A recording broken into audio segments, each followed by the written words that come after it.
The marble archway of Briarwood High's grand auditorium gleamed under the soft glow of golden uplights, framed by red velvet drapes and a banner that read, "Welcome Class of 2010 to 15-Year Reunion."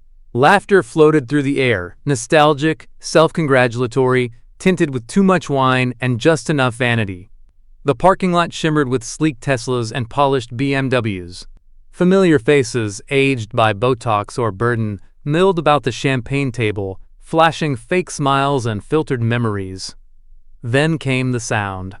A low, unmistakable purr of an engine, deeper and more deliberate than any of the modest luxury cars on display. Heads turned. Conversations halted mid-laugh. The valet staff stiffened with practiced politeness as a gunmetal gray Rolls Royce Ghost slid into view, its chrome glinting beneath the overhead lights like a shark moving silently through shallow water. The door swung open. Out stepped Jordan Miles.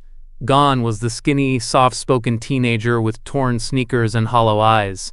In his place stood a man sculpted by time and tenacity, 6 feet tall, sharply tailored in a midnight blue Tom Ford suit, and exuding a calm, commanding energy that silenced the very people who once treated him like a stain on their perfect halls.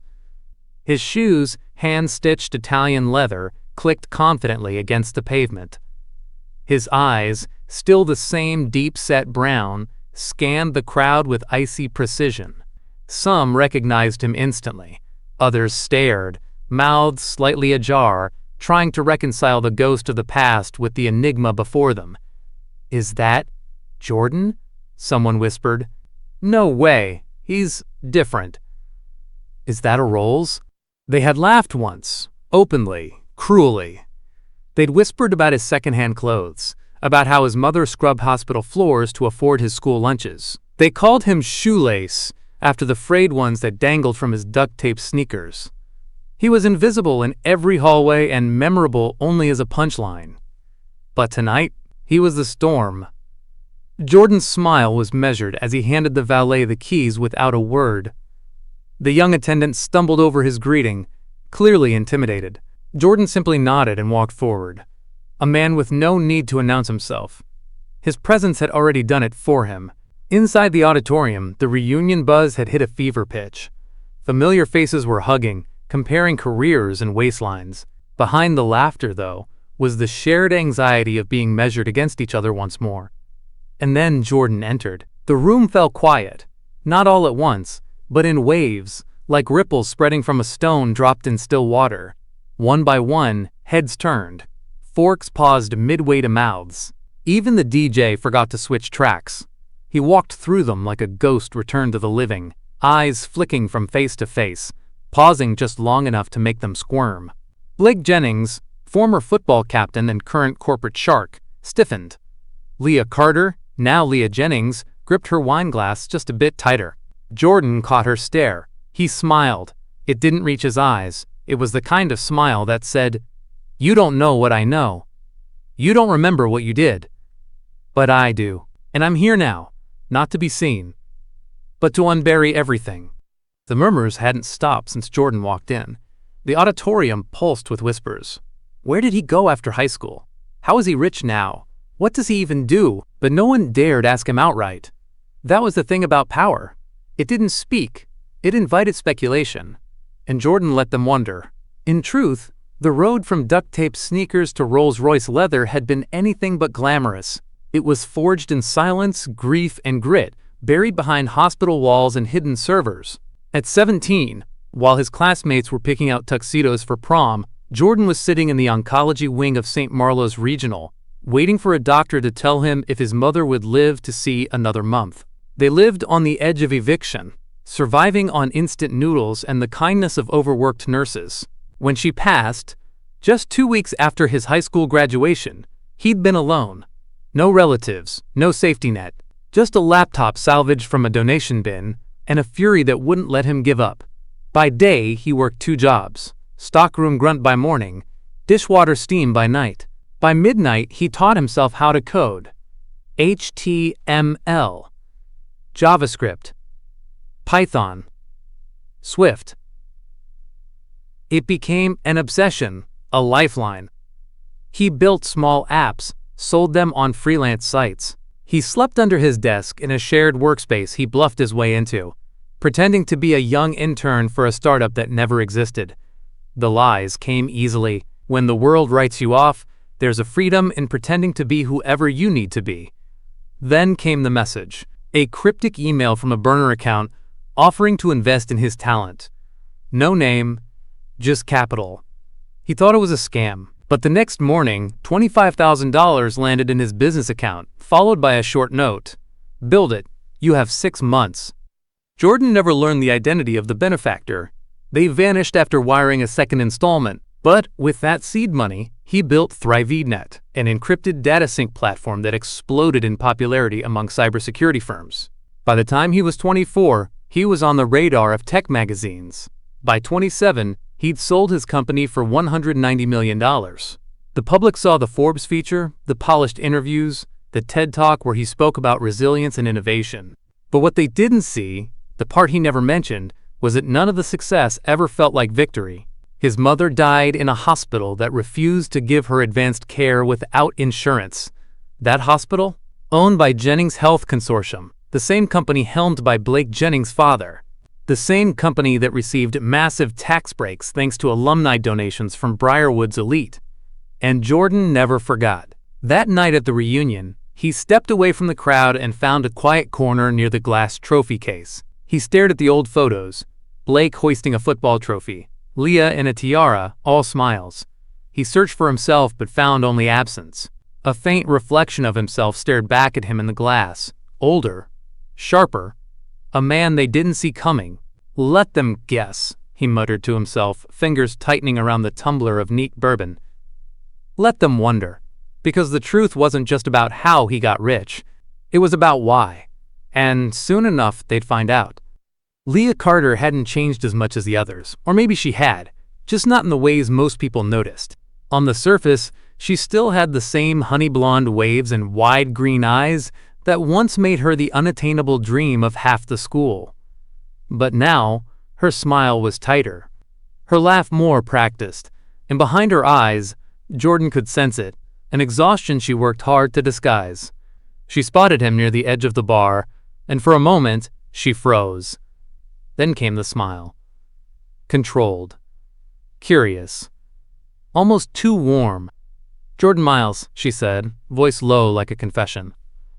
Of all the ghosts I expected tonight. He turned slowly, bourbon still in hand. Leah.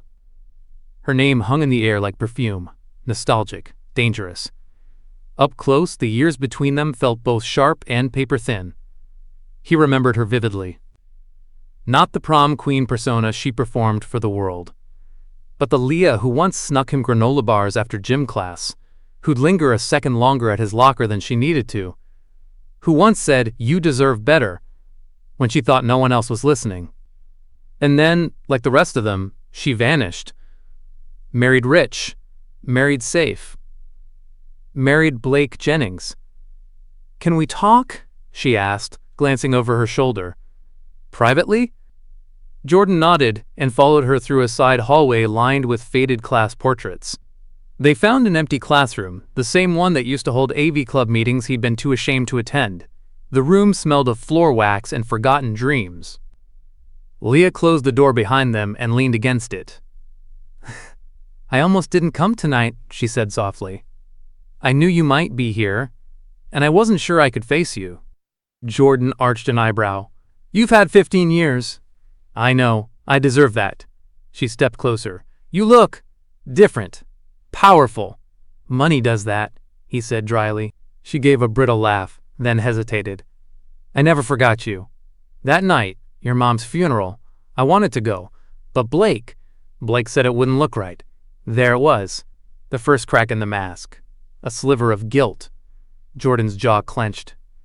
And now it does look right? Chatting with the poor kid you used to pity? Her eyes glistened, but she held his gaze. I didn't pity you, Jordan. I cared about you. I still do. He didn't answer. He didn't trust himself to. I'm not happy, she blurted out. With Blake. With any of it. I'm stuck in a life I didn't choose. "You chose him," Jordan replied coolly. "No," she whispered. "I chose safety. There's a difference." A long silence stretched between them. It wasn't quite intimacy, and it wasn't forgiveness either. Leah looked at him again, this time not with nostalgia or regret, but something else. Was it hope? Or calculation? "You didn't just come here for old memories," she said carefully. "You're planning something." Jordan tilted his head just slightly. "Do you think I'd show up here in a Rolls Royce without a reason?" "I think," she said, stepping closer, "whatever it is, you're not the only one who wants Blake Jennings to pay." That caught his attention. But before he could respond, the classroom door creaked open, and Blake's voice boomed into the silence. "Leah?" She froze. Jordan didn't. He turned toward the door, calm as ever, and smiled. "Blake," he said, voice like ice. "We were just reminiscing." Later that evening, while laughter echoed from the dance floor and old cliques reunited under chandeliers, Jordan quietly excused himself. The reunion's main event was still hours from its final toast, but he wasn't there for nostalgia, he was there for names. In the school's newly renovated media center, dimly lit and digitized, Jordan found what he was looking for: an unattended laptop logged into the reunion committee portal. He'd scoped it earlier, left unlocked by a frazzled event coordinator who was now too busy flirting with the DJ to notice. He slipped behind the desk, fingers moving like a pianist's over the keys. In seconds, he was deep into the back end of the alumni database. The entire guest list was there. Full names, updated occupations, email addresses, even corporate affiliations. He scanned the list with the cold detachment of a surgeon. Most names were harmless: real estate agents, orthodontists, influencers desperate to stay relevant. But then, Jennings Health Consortium. 3 names, all familiar. Blake Jennings, of course, listed as Senior Vice President of Corporate Strategy, but beneath him, Dean Halpern and Natalie Cho, former Student Council President and Debate Team Captain, respectively, both now Directors of Development at JHC. Jordan's stomach turned. It wasn't just Blake anymore, the cancer had spread. These people weren't just successful, they had woven themselves into the very company that once denied his mother coverage, labeling her case non-essential because of a pre-existing condition. The system that had quietly let her die while awarding bonuses to executives. But that wasn't all. As he dug deeper, he found links between JHC and Briarwood High's Scholarship Foundation, a funding stream that was supposed to help underprivileged students. Year after year, money had been funneled into that program. On paper, it looked like generous community outreach. But the paper didn't match reality. Jordan remembered applying for that scholarship himself 3 times. Each time he was told it had already been awarded, or that funds were temporarily unavailable. Now he saw why. The recipient names listed for those years: Blake Jennings, Natalie Cho's cousin, Dean Halpern's younger brother. The foundation had been a shell, a slush fund, manipulated by wealthy alumni to benefit their own families while pretending to uplift the community. And worse, the records were doctored to make it seem legal. Jordan sat back, jaw tight, heart pounding in his ears. This wasn't just petty injustice anymore. It was systemic, coordinated, intentional. He copied everything: emails, transfer receipts, personnel records, and uploaded it into a secure drive under his alias. A second copy went to a trusted off-site server. Paranoia had kept him alive this long. He wasn't about to get sloppy now. Just as he logged out, a voice behind him startled him. "You always were good with computers." Jordan turned. It was Celeste Torres. Once known as the weird girl with the camera, she was now a Pulitzer-nominated investigative journalist. Her eyes flicked to the screen, then back to him. "You're not here to dance, are you?" Jordan gave a slow, unreadable smile. "No," he said. "I'm here to dig up the bodies." The alumni dinner had all the usual trappings of shallow nostalgia: string quartet versions of early 2010s pop hits, tiny steak medallions on porcelain plates, and toasts full of canned laughter and forced humility. Under the grand chandelier, everyone sparkled in their curated outfits and upgraded lives. It was a theater of success, a parade of perfectly crafted facades, and Jordan Miles was about to burn it to the ground. He sat at table 9, positioned carefully in the center of the room where everyone could see him.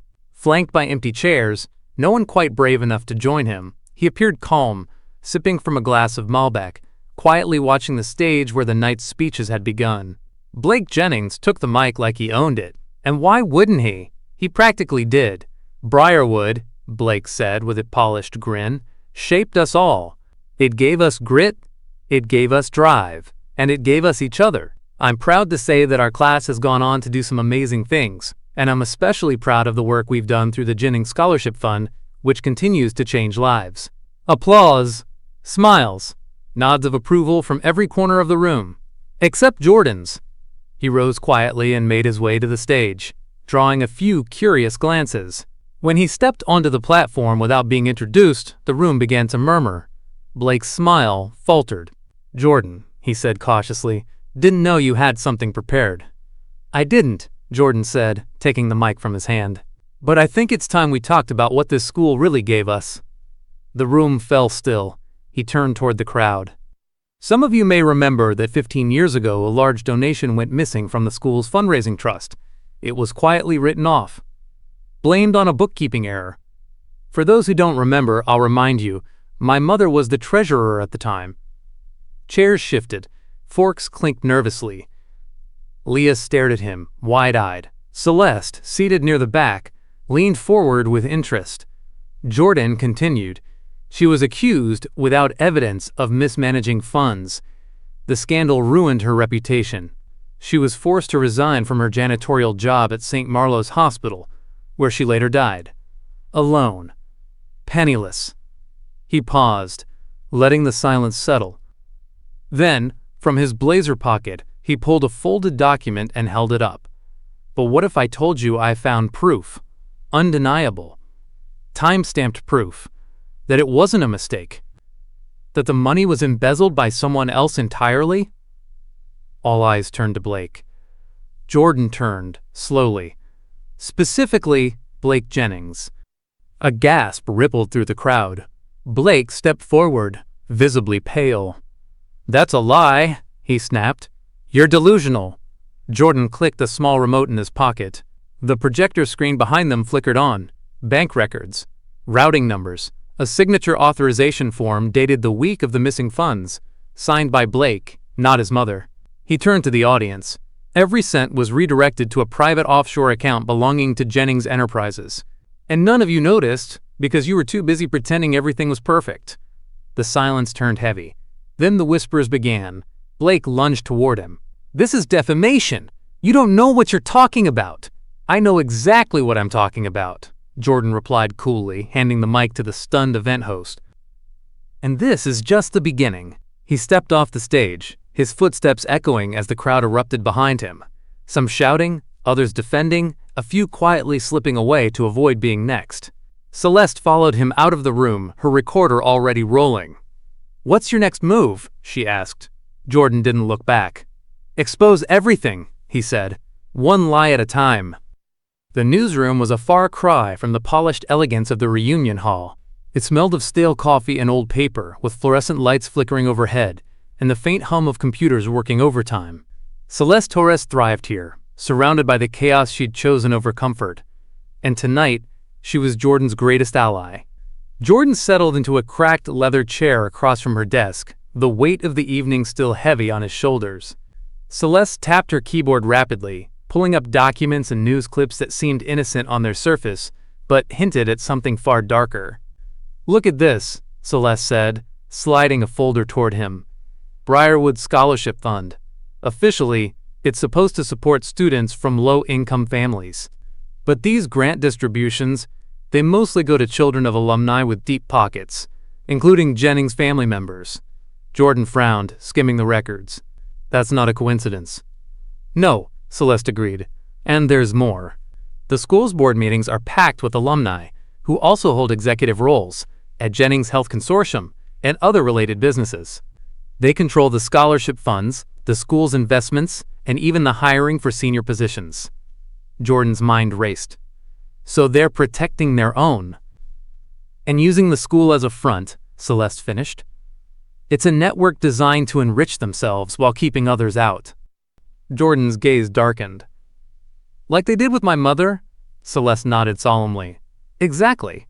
And this isn't just about money, it's about power. They've built a fortress of influence that extends far beyond the halls of Briarwood. They worked late into the night, piecing together emails, financial reports, and old yearbooks, linking names and dates. The deeper they dug, the more Jordan realized how vast the corruption was.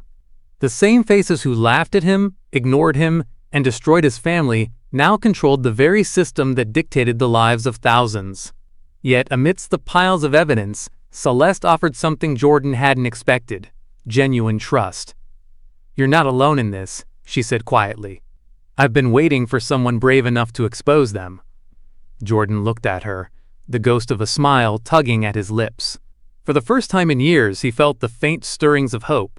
But as dawn broke over the city, they both knew the fight was only beginning, and that true friends might be the rarest allies of all.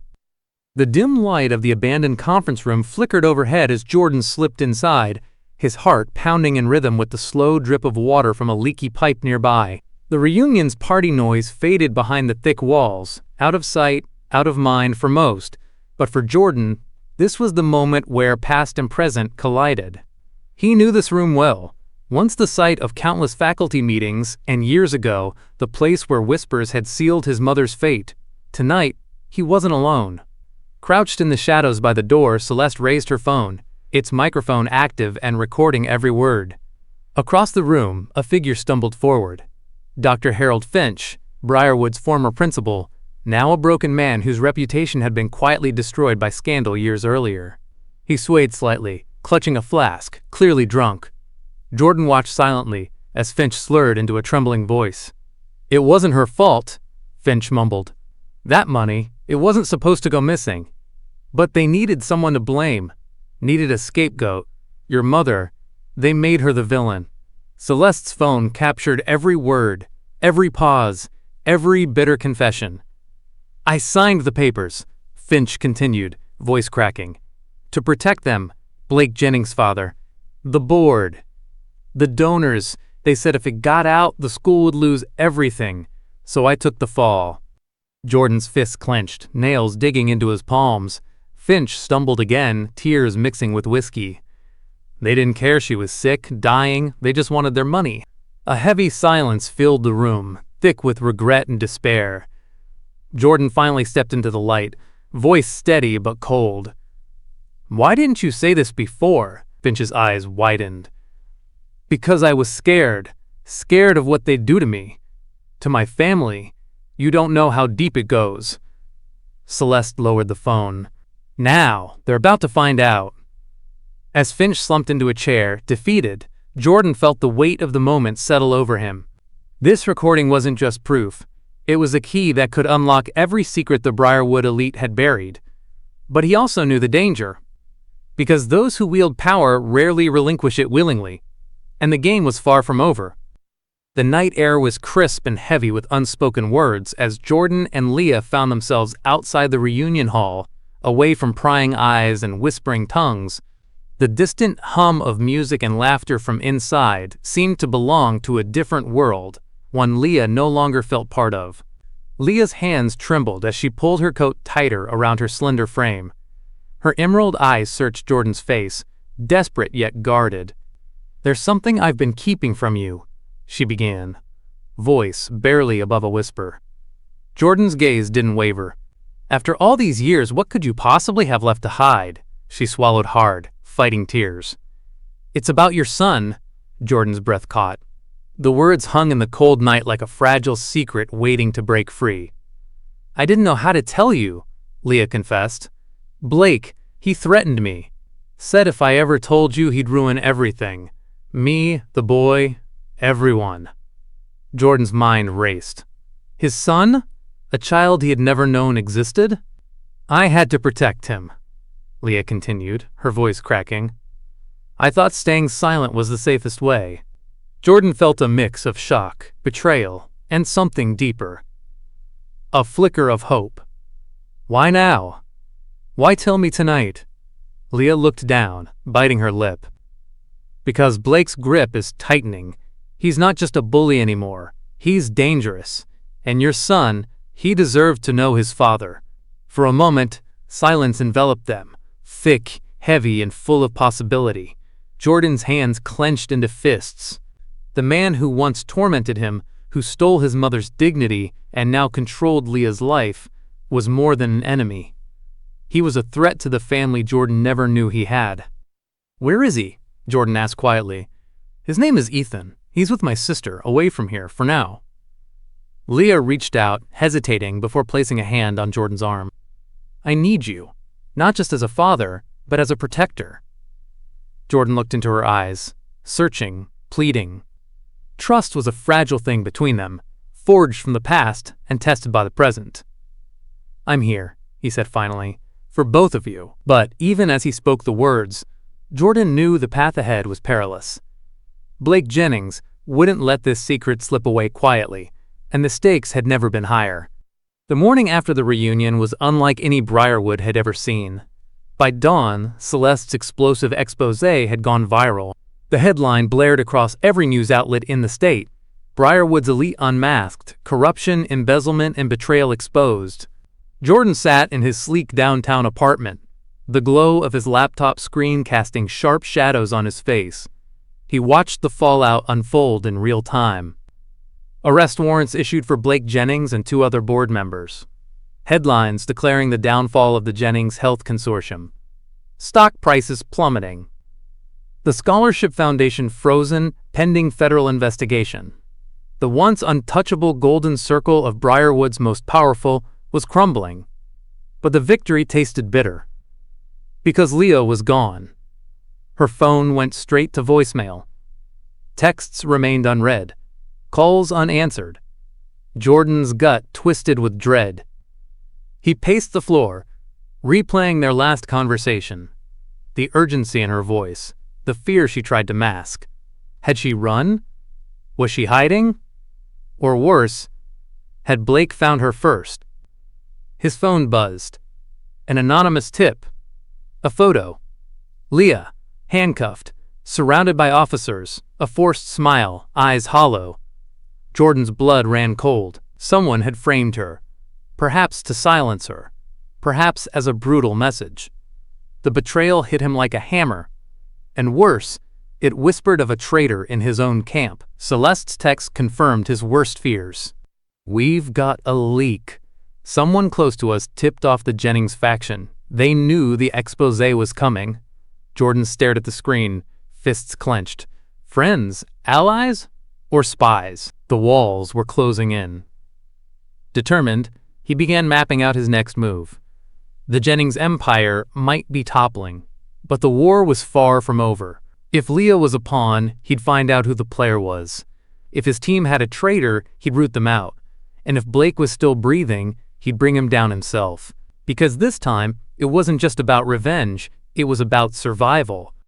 The abandoned marina on the edge of town was silent but for the lapping of black water against the docks and the low hum of halogen floodlights overhead. Wind swept through the skeletal remains of fishing boats and rusted chains, rattling them like distant drums of war. Jordan had chosen this place for a reason. Away from cameras, away from backup, away from law and order. Because tonight wasn't about law, it was about reckoning. He stood motionless near Dock 7, the steel grip of his father's old revolver cold in his hand. Not loaded. Not yet. Just a message. And then Blake appeared, disheveled.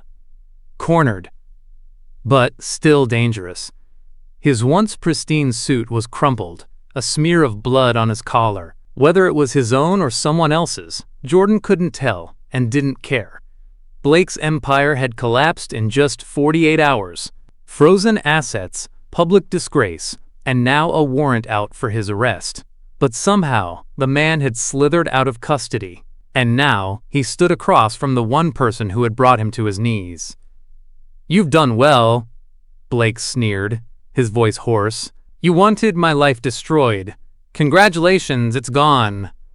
Jordan said nothing. His eyes were like stone. Blake took a step closer. "You think this ends with me behind bars? Or maybe with a bullet? You think taking me down fixes what happened to your mother?" "No," Jordan said coldly, "but it makes sure it never happens to anyone else." Blake laughed, a hollow, cracked sound. "You think you're a hero? You're just like me.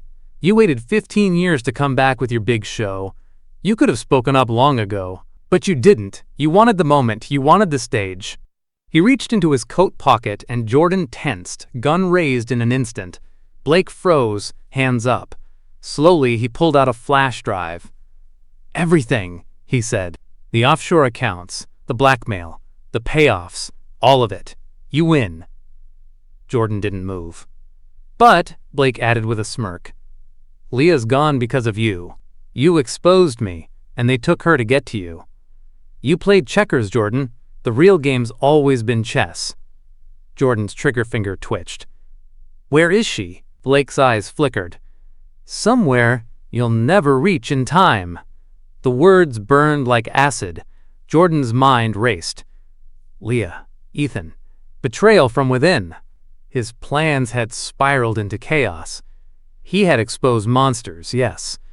But in doing so, he'd placed innocent lives on the altar of his vengeance. His hands trembled, not with fear, but with the weight of choice. He could end it here. A single shot. No trial. No testimony. Just silence. Or he could walk away. Hand over the evidence. Let the justice system finish what he started. Jordan lowered the gun. Blake blinked in disbelief. "You're letting me go?" "No," Jordan said. "I'm letting you live. So you can rot, publicly, painfully, and powerlessly." He stepped forward, snatched the flash drive from Blake's hand, and turned his back. "You don't get the dignity of being my finale," he said. "You're just another broken man begging for relevance." As sirens wailed in the distance, Jordan walked away, not with revenge, but with something greater, control. He had come for justice. He had stayed for truth. But in the end, it was mercy that made him powerful. And it was mercy that would make him unforgettable.